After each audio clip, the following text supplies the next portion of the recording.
Hello, my name is Rich Howard, owner of Architectural Builders Supply. In this video is to bring you a closer look at the Hager number 282D in a US3 finish. 282D in a US3 finish.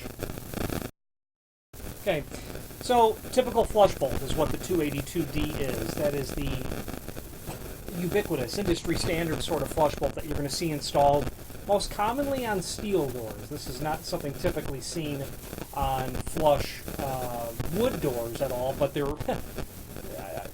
let me back up, they're seen all the time on flush wood doors. They're intended for steel doors because installing a lever extension flush bolt like this is a bit more difficult to do so on a wood door, especially after the door's been already manufactured or built.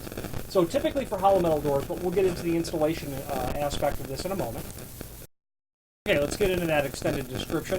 This is a 282 manual flush bolt. This is going to be available from Hager in all of the common finishes. The 282D will be available in your brass, polished and satin brass. Hager will be able to do this in oil rub bronze, satin nickel, antique nickel, black or US19, a matte black finish. US26 polished chrome, US26D, of course, satin chrome, and US5 antique, US5 antique brass, and a US9, which is a polished bronze. That's not a common finish. That's a nice finish though, but not common. US9 is an uncommon finish. So this is a typical 12-inch lever. You can see why they would call it a lever extension flush bolt. The package or a flush bolt, when you order one, you're going to get the body, of course. You will get the threaded rod. 12-inch is the typical size for this flush bolt. The 12-inch dimension is determined from the center line of the faceplate to the top or to the bottom of the door, 12-inch. You will get a guide that will be mounted to the top or the bottom of the door. You will get a strike that will go to the header or down to the sill. You will get a screw package. And then the last thing that you're going to get, it's the box by the way, 282D. The last thing you will get is the bolt head. Okay, and here's the bolt head. Okay. You'll get one of these with each flush bolt. Okay, let's check some physical dimensions of everything at this point. This typical sort of flush bolt is going to have a 6 3/4 tall faceplate. I think I showed that very well. 6 3/4 by 1. Okay. The rod, who knows what that really measures? It's probably going to be a little bit short naturally, about 10 1/2, and that's the case because you're going to have the bolt head added to the top, because if you recall we said 12-inch before. You'll have the bolt head attached to the top.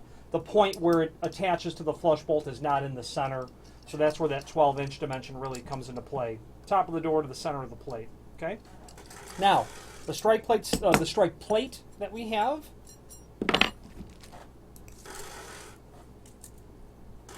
2 1/4 wide, 1 inch deep. 15/16 is what they're going to call this.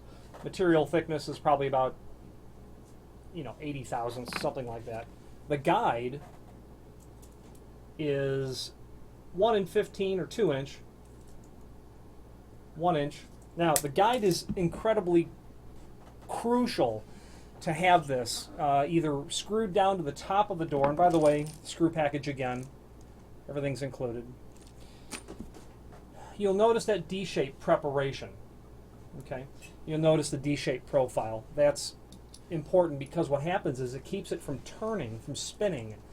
If the bolt head was allowed, and it would over time rotate clockwise generally for some reason, the bolt head will have a tendency to fall below the plate, and then the flush bolt is actually made inoperable because you're not able to throw it up. Okay, to extend it, I should say. So proper installation is such that it's going to look just like that. Okay. This will be attached to the bottom or to the top of the door. If it's a wood door, it's just mortised to the top of the door as well. These 282Ds feature brass faceplates, meaning that they're solid brass base material, and then finished per spec. The US3 is polished brass, which does include a lacquer finish over it. Okay, the balance of the components are steel. Okay, the threaded rod, the bolt head, and then of course your two plates. Now the rod length, 12-inch. This is 1/4 20. If you have an 8-foot door, you're probably going to want an 18-inch top bolt, which Hager can provide a longer threaded rod, or 24-inch, or 30-inch, or 36-inch. It's just 1/4 20 threaded rod. Technically, you can make that top flush bolt height whatever you like, just with a longer threaded rod. If you have need for a longer length, reach out to us, and we will coordinate with you the extra purchase of a longer 1/4 20 threaded rod to accommodate the flush bolt size that you need. The rest of the extended description gives the dimensional details of what we've already gone over. These are sold as each. When you buy one, you're purchasing one. If you're doing a new installation, you probably would need multiples of two per door. They are rated for up to 3 hour in metal doors, up to 4 foot by 10 foot, 4 foot wide, 10 foot tall. The strike and the bolt head are actually available separately. Should you need to maintain one of these, you may have lost a bolt head or something may have happened, you can buy the strike and the bolt head separately. This is for use again on metal doors. They are non-handed. They can be installed on any hand door. They can be installed up or down, doesn't matter. And then the bolt heads, they say, are adjustable, but that's just a reference to the fact that you can thread that up and down to whatever actual condition suits your needs. Okay. Now, there's a link below this video to a document called dimensional drawing. The dimensional drawing is really also going to act as the installation instructions, but this dimensional drawing only shows what it would look like installed in a steel door, a hollow metal door. The door, if you have a hollow metal door and it's already prepped for this 6 3/4 by 1 inch flush bolt, you're good. There's nothing else to be concerned with. If you're doing a new installation, that might be more than you bargained for, only because you've got to drill, you've got to cut a hole, you've got to add mounting tabs. So doing a new installation in the field from scratch for a flush bolt would be outside of the context of this video, but if you want to discuss actually attempting to do that, feel free to reach out. I'd be happy to speak to you about that sort of Now, as we had said earlier about wood doors, not recommended. They're not rated for use in wood doors, but you see these, in my experience, more often installed in a wood door than you do actually in a metal door. When you're doing an installation for a wood door, you can certainly order the wood door prepped for a 282D type flush bolt, which is intended for a metal door. It can be done. It's not impossible whatsoever. The wood door factories do it all the time, or wood door shops do it all the time. Doing it in the field, though, is a challenge, maybe more so than doing a hollow metal door preparation, because you can take your router and you can route the edge of the door to the center line from the top or the bottom of the door, 12-inch, let's say. You can route or mortise this body, whatever the depth dimension is, and it's given on the dimensional drawing that we referred to earlier. 1.1 minimum clearance required. Then whatever the body length is. Okay, just give you that quickly. Overall depth, yeah, about 1.1 would be the minimum depth clearance. The length of the body really needs to be, about 4 7/8. And you can then mortise for the plate, the 6 3/4 by 1, and then the thickness of this is, it's given as 1/8 of an inch. You'd put a caliper on that before you actually routed the door, but 1/8 of an inch. You can make this fit into the door nice, very perfectly. You can mortise the top of the door for the guide. That's just a rectangular mortise. The challenge is going to be drilling that hole from the top or the bottom of the door through the door to the cavity that you've mortised for the body. The problem with doing that is you need a long drill bit, not insurmountable. The problem with doing that is that you generally would need a fixture, a guide that you would clamp onto the door and then work through the fixture or the guide.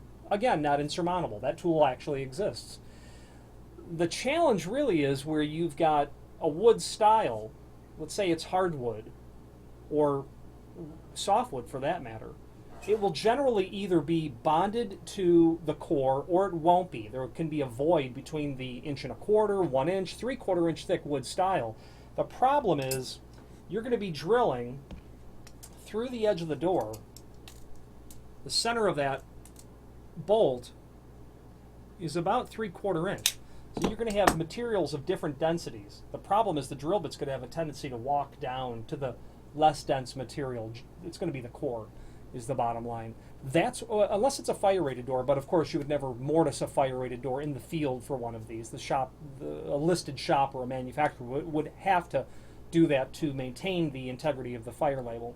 The challenge is really getting that hole drilled straight. Not insurmountable, but the bottom line is if you're adding a flush bolt to a wood door, this is not the one you want. You want the Hager flush bolt that's intended for wood doors. I believe it to be a 382. We're going to pull that part number up right now. What's nice about those is they'll still give you this prep, but they will give you a prep to the top of the door where it's all router work. There's no drilling that you have to do. It's just work with a router, which is, if you are someone who makes a living using a router, then it would be just another day on the job for you.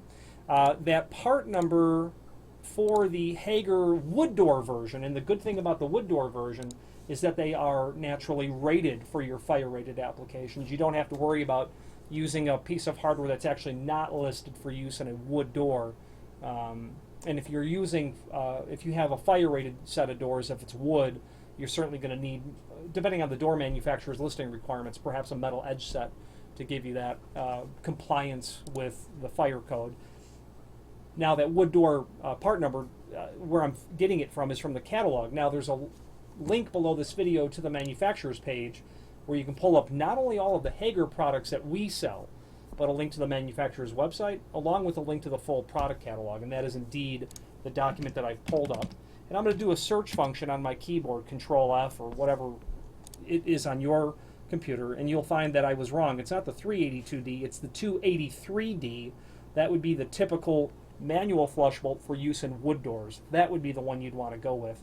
As you look in the Hager catalog, you'll see the other flush bolts. The 281D, which is the residential style, which is very common if you've got an 1 3/8 French door between you might have a separation, between a bedroom area and the rest of the living space.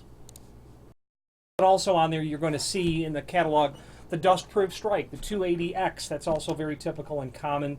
You'll use that in a generally a sill condition where you're going to have a flush bolt, and you will have a retail, like a shopping mall. You would have dust-proof strikes because you don't want a just simple hole below the threshold. The dust-proof strike allows you to finish off that installation so that it looks nice and actually prevents the collection of dust, debris from filling the hole, which would ultimately disable the flush bolt from working. The rest of the flush bolt section there, you'll see automatic flush bolts that are used on wood and metal doors. That's a different video of different varieties, different requirements, top and bottom sets, and then other ancillary hardware that is generally used in para doors that you have to think about with coordinators, such as coordinators, perhaps a carry bar. Finally, that link below the video to the manufacturer's page that we've been discussing allows you to review not only all the Hager products that we sell, but a link to the manufacturer's website, but that full product catalog. And from there you'll notice Hager is a comprehensive provider of all things hardware related for the opening, pretty much everything but the door and frame itself. Not only their namesake, Hager hinges, everything as it pertains to commercial and residential hinges, but door closers, lock sets, exit devices, electrified hardware, trim and auxiliary hardware, kick plates, door stops, things like flush bolts, weather stripping, by folding, by pass, sliding, pocket door hardware, ancillary hardware. Again, everything but the door and frame itself, and I bet that they're working on that. If you have any questions on the Hager number 282D in the US3 flush bolt or any other Hager product, please feel free to reach out to us. Thank you.